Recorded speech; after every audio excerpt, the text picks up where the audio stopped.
गुरुजी, आज के इस अंक में हम बात करने जा रहे हैं पथरी को लेकर। यानी अचानक से हमारे शरीर में जो पथरी यानी स्टोन जैसी समस्या उत्पन्न होने लगती है। हालांकि भोजन के तौर पर तो हम अनाज ही खा रहे हैं, लेकिन स्टोन हमारे शरीर में बनता है या किसी कारण से अंदर जाता है। आखिर क्या है ये पूरा स्टोन, किस तरीके से आप इसको देखते हैं, वो हमारे दर्शकों को बताएं। देखिए, पत्थर ये पत्थर नहीं है। खाना खाते समय जब हम पानी नहीं पीते हैं, पानी पीते खाना खाने के घंटे डेढ़ घंटे बाद, तो जो सख्त टूक जहाँ कोई बैठ गया या मैदे की चीज़ जहाँ पर जाके वो बैठ गई और उसको पानी पूरा नहीं पर्याप्त मात्रा में मिला, तो उससे वो दिन प्रतिदिन ठोस होता जाता है, जिससे वो पत्थर कहलाता है। और इसका इलाज आज पूरे संसार के अंदर मेडिकल साइंस में तो चीर फाड़ है। आयुर्वेद, यूनानी, होम्योपैथिक जो हमारी दवाइयाँ दे रही, इससे पूरी कट नहीं रही। क्योंकि मैं इसलिए कह रहा हूँ कि मैं नाड़ी वैद्य हूँ। मैं किसी से पूछ के नहीं इलाज करता कि तुझे बीमारी क्या है, न मशीनों से टेस्ट करता हूँ। जब रोगी 12 घंटे खाली पेट रह के नाड़ी परीक्षण कराता है, तो मैं उसको जवाब देता हूँ कि आपको ये रोग इतना पुराना है और ये है। फिर उसके अनुसार जो मैं दवाइयाँ देता हूँ, उन दवाइयों से उसका दर्द तो पथरी का पहले दिन समाप्त हो जाता है। परंतु किसी को दवाई महीना खानी पड़ती है, किसी को 1.5, किसी को 2, और पथरी बिल्कुल समाप्त हो जाती है।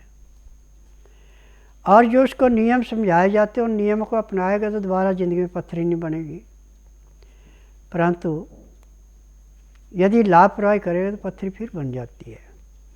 क्योंकि खाना खाते समय 2 गिलास गर्म पानी में लहसुन प्याज अदरक का रस मिला के आप पी रहे हैं, तो आपको पथरी कभी बन ही नहीं सकती, आपको कोई रोग हो ही नहीं सकता। परंतु जिनको पथरी है उनके लिए नुस्खा लिख लें जो मैं अभी बता रहा हूँ। तो आपकी पथरी ऐसे समाप्त होगी जैसे जलती अग्नि में पतंगा नष्ट होता है। सबसे पहले आप मूली लाएं और मूली को अच्छी तरह धो करके उसके सख्त पत्ते निकाल दें, नरम पत्ते साथ रहने दें। अब इसका आप जूस निकालें, कम से कम 200 ग्राम। अब इस जूस को मिट्टी के बर्तन में या स्टील के बर्तन में हल्का गर्म करना है 15 डिग्री तक। अब इसके बीच में आपने यदि छोटा नींबू हुआ तो आधा डालें, बड़ा नींबू हुआ तो चौथा हिस्सा डालें। अब इसको आप पीने में आधे घंटे का समय लगाएं, तो पीते पीते आपका जो दर्द था पथरी का समाप्त हो जाएगा। परंतु उसके घंटे 1.5 घंटे बाद आपको दस्त भी लगेगी, पेशाब भी खुल के आएगा और आपकी पथरी ऐसे गलने लगेगी जैसे रेते की ढेरी पे पानी डाल के रेता बिल्कुल समतल हो जाता है, ढेरी का नाम नहीं रहता, ऐसे वहाँ से पथरी जो है वो गल जाएगी और टट्टी पेशाब के द्वारा बाहर आ जाएगी। परंतु ये एक दिन का काम नहीं है, ये आपको कम से कम महीना 1.5 महीना लगातार करना है। और दिन का खाना 10 बजे तक, रात का खाना दिन अस्त होने से 2 घंटे पहले, और ताज़ा खाना खाते समय 2 गिलास गर्म पानी लहसुन प्याज अदरक का रस मिला के पीना अति आवश्यक है।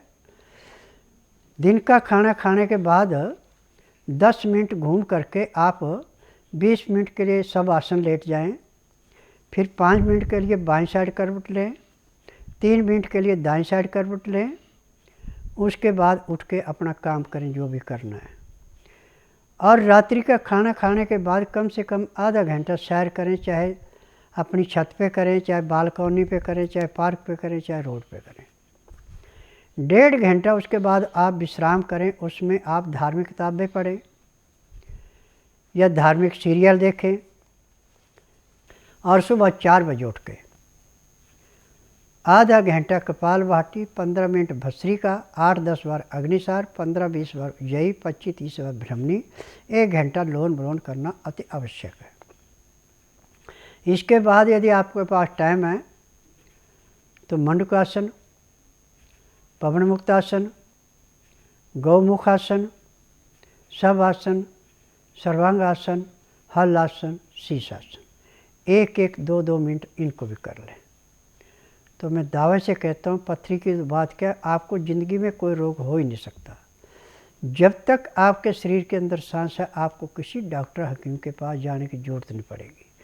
पानी जब भी पीना, हल्का गर्म पानी पिए, उसमें लहसुन, प्याज, अदरक का रस मिला के पीते। सोने पे सुहागा ने तो लहसुन, प्याज, अदरक कोई भी चीज़ मुंह में डाल के पानी मुंह में घूंट भरते जाएं, उसको चबाते जाएं, पानी पीते जाएं।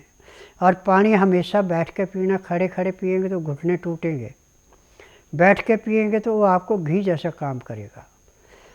और एक बात पे विशेष ध्यान देना कि आर्टिफिशियल चीज़ें, मैदे की चीज़ें, छना हुआ खाना, चीनी, चाय, कॉफ़ी, मीट, अंडा, मछली, इनसे जितने आप दूर रहेंगे उतने सुखी रहेंगे।